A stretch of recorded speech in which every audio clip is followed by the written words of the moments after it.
Happy New Year and all the best wishes for 2024. 2023 was a great year.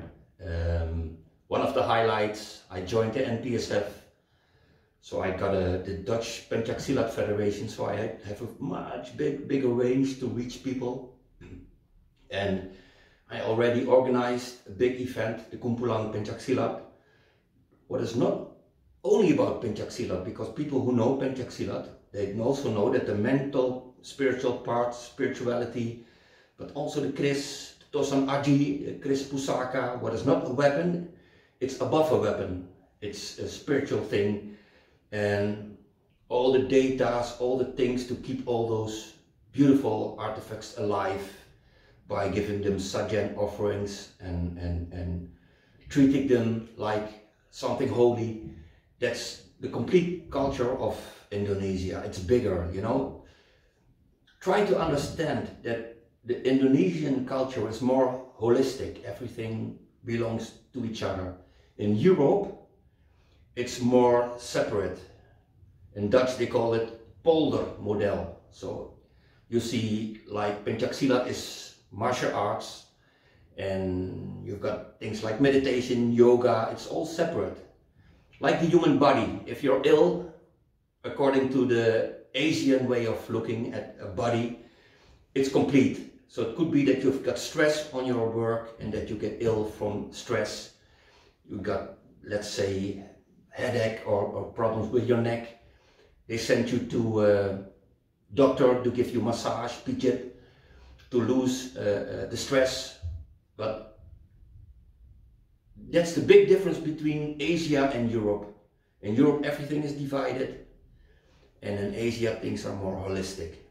Well, another highlight of this year, I got the chance to speak to the Tibetan monk, Khenpo Chechen, who told me a lot about the Indonesian influence of the Buddhism in general. And the Indonesians were very good in compassion, emptiness, Tantra. And unfortunately, the Buddhists left for a big part Indonesia and went over into the Kejuan, so it's not lost. It's still there. He also taught me, I got the chance to get all the answers on the questions that I got about Buddhism, about meditation, etc.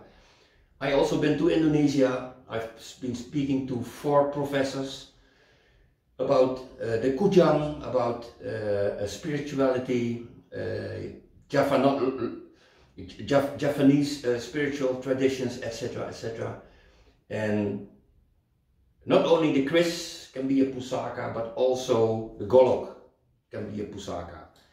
And this is a great Golok that I got from Kiai, Professor Dr. Fayal Lesmana, and he told me a lot about the energy. Not only is he a Kiai, a holy man, he's also healing a lot of people. And oh yeah, what you see a lot is a red cloth with a Kris or with a Golok in this case.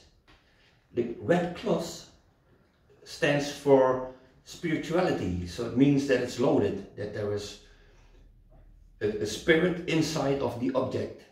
And well, this is typical from West Java, Sundanese, and this is typical from Banten, also West Java. It's the closest near to Sumatra. And what you see is that a lot of objects from there are also loaded with some kind of energy. Well, I visited 4 universities there with the NPSF, together with Olivier and Bradley and Helene, of course. We went there and did some research to see if people want to cooperate with us, just to keep the tradition alive.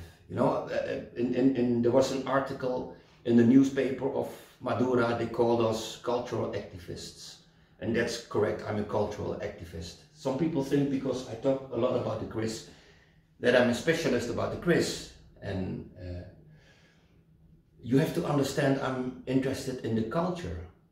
We are fighting for our right to believe in what we want to believe in, and that's simply Kejawen, the Javanese tradition. Warisan Budaya, cultural heritage. And not only all the universities, they wanted to cooperate with us. I've visited a lot of big masters like Sofian, the big Guru Besar Sofian from Sumatra. He's such a kind man, and he taught us a lot about not only Pencaksilat but also the culture, because it's one, it's holistic in Asia.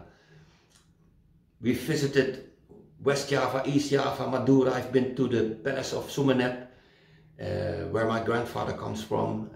I visited the Palace of Yogyakarta, where my grandmother comes from. And it was not a big surprise. We wanted to find people to cooperate, and it was okay if we could find, let's say, 4 or 5 projects. We visited 30 places and we got 25 projects to work with. And next year, together with the Kitjawen group, you know, the group that supports Warisan Budaya, the cultural heritage of Indonesia, let's see if we can make some projects and spread, like this YouTube channel, spread the knowledge. It's not about knowing everything. I absolutely do not know anything. I'm very interested in the culture, and only by doing it, you can keep it alive. If you talk about it, and only a lot of people are very good in discussing, that will not help us. I'm sorry. Practice it, do it, and then you will see that some things will happen or something will not happen, so you can improve what you're doing. By talking about it, just talking about the Indonesian culture, then you keep the culture alive. Spreading the things you know and talking about all the things you do. And if some things are not right, well, people will tell you. And then you get better and better and better and better. That's how we do it with the Kitjawen group. By just doing all the things like Tumpek Langdep, things that are important like the Gunungan, function of the Gunungan, the holy meal, you know, where we make the yellow mountain, you know, the food that we share, you know, gotong royong, all the traditions that belong to Indonesia. Well, maybe also interesting, I told you about the red cloth and what the meaning is of it. If you put a red cloth on it, it means that it attracts the Holy Spirit inside of the object. And well, these are great things, you know. I really love the Golok, not only for fighting, but also the spiritual Golok, just to keep also that part of Indonesia alive. And well, maybe this is interesting.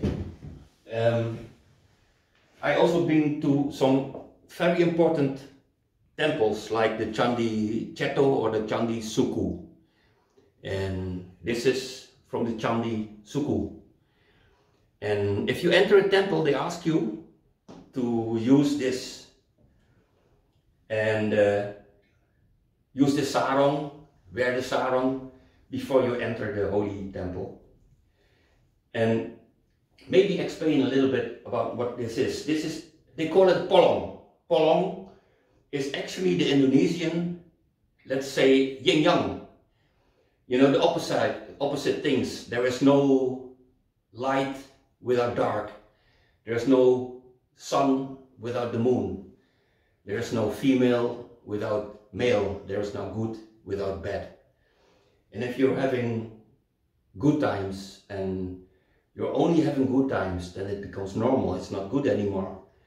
A good time is only a good time when there's also a bad time. Unfortunately, they belong together. So polong, this is called polong. And normally you see it in black and white. This is dark blue and white, but the symbolism is the same. And especially in the Hindu parts, like in Bali, you see a lot of people wearing a polong. Okay, so sometimes you see a polong around a statue, and you see a polong around an object. It means that inside of the object, that there is a Holy Spirit inside of the object. So if you see something like this, a polong around a statue or something, then it always means that there is a spirit inside of the object. So respect for the object, because it means that it is there to be offered sajen. They give sajen to the things, polong. Well, I'm very proud to have this souvenir from the Candi Suku. It's not for sale. So I went to the owner, I talked about him, and I told him that I'm very interested in the Indonesian culture, to keep the culture alive here in Holland, but of course also in Indonesia. But because I've also seen that the younger generation in Indonesia is losing the tradition. And that might sound quite strange. It's not gone, absolutely it's not gone, but it's a shame that such a beautiful tradition became under fire and under pressure, and that the younger generation, a lot of them is losing the tradition. On the other side, you see a lot of young people, especially in Holland, who are even more bule than I am. You know, bule is bleached, is white in skin. You know, putih from the kulit, you know, from the skin. But in their heart, they're still Javanese, you know. They're searching for their heritage, where they come from, and they want to keep the traditions alive. They become like modern specialists in the Indonesian culture. They get a quiz from their grandparents, and they don't know what to do. They start searching for it and try to do it on the correct way to keep all those precious pusakas alive. Well, I'm looking very much forward for 2024, and I'm looking very much forward to keep the beautiful tradition of Indonesia alive. So again, I wish everybody all the best for 2024. And well, just in honor of our ancestors, let's just simply keep those beautiful Indonesian traditions alive. Okay, thank you very much for listening.